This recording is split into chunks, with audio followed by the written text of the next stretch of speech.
Takadoshi. Chris, your explanation of how you recovered people by first acknowledging that they had suffered a legitimate wrong got me wondering if those wrongs were ever redressed. Like if they got bad auditing, were the auditors ever forced to apologize? If they were defrauded by desperate wretches, were they ever refunded?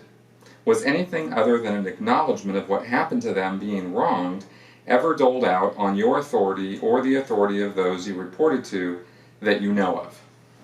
This is in reference to a question I answered last week about how I worked for a few years in getting people back into Scientology. So if you'd like to see the answer to that question, it's in last week's episode. In terms of redress of wrongs, I did make efforts to get people something more than just, wow, that really sucked, right? Sometimes that was all that I could do, and it's actually quite amazing how powerful that can be for somebody who has been sitting on an upset or is very, very angry about something for a long period of time. Simply telling them, dude, that was just so wrong, can really make a difference in a person's life. And that was pretty much, the first thing I would do. And gauging, how that was going was sort of my signal as to what else I had to do to get them to come back in.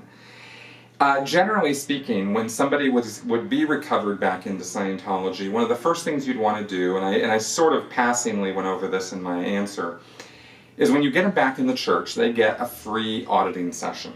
And generally that auditing session is not supposed to be hours and hours long, although sometimes it can be.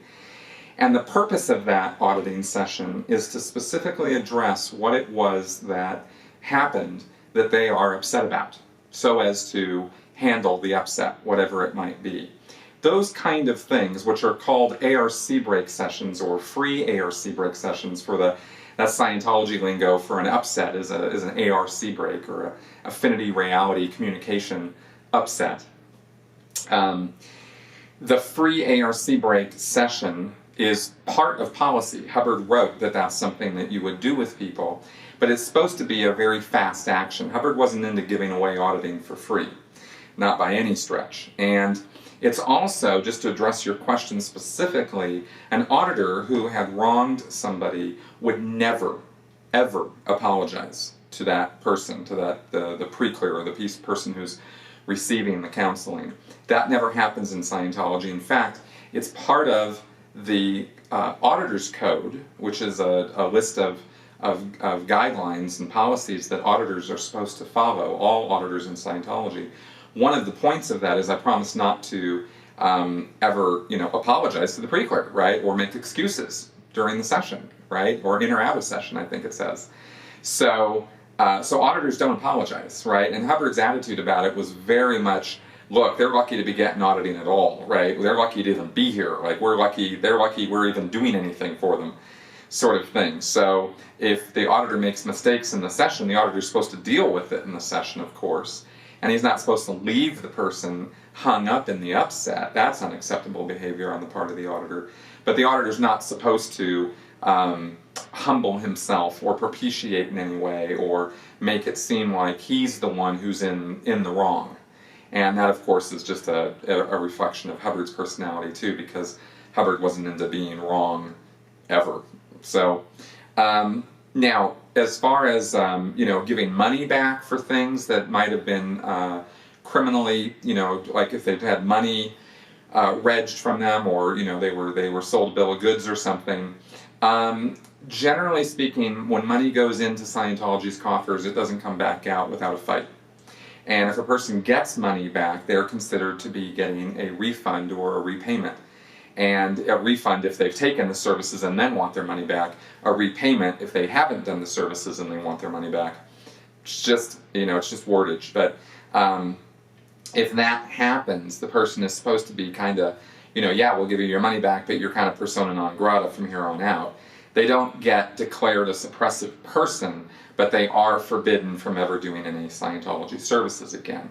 So, generally, that kind of thing is really heavily frowned upon. However, there were a couple cases where I recovered a person in because they had had some really bad auditing. I mean, like championship bad. Or the auditing was a complete and utter total waste of their time and their money. And I made efforts to try to recredit them some hours. We didn't give them the cash back. That never happened. But we would recredit hours into their, onto their account so that they would, have more hours for auditing or whatever. So that's about as far as we went with in terms of redress. I, as the front lines person, was of course very apologetic. I never put myself in a position where I humbled myself. It wasn't that kind of a thing.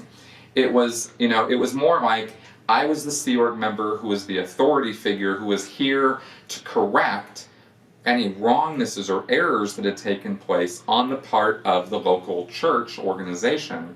And because I was in a senior position, I could speak with authority to say, well, these guys, not me, but these guys, really screwed the pooch here. They really screwed this up. Shouldn't have happened that way. Very sorry that it did. That's not what Scientology is all about. Why don't you come on in? We'll get it addressed. We'll get it fixed up for you, and let's get you going again. And that was kind of the attitude about the whole thing. And it was very chill, and for the most part, it was very much caring and interested in them, and that was what worked, So that's the answer to that question.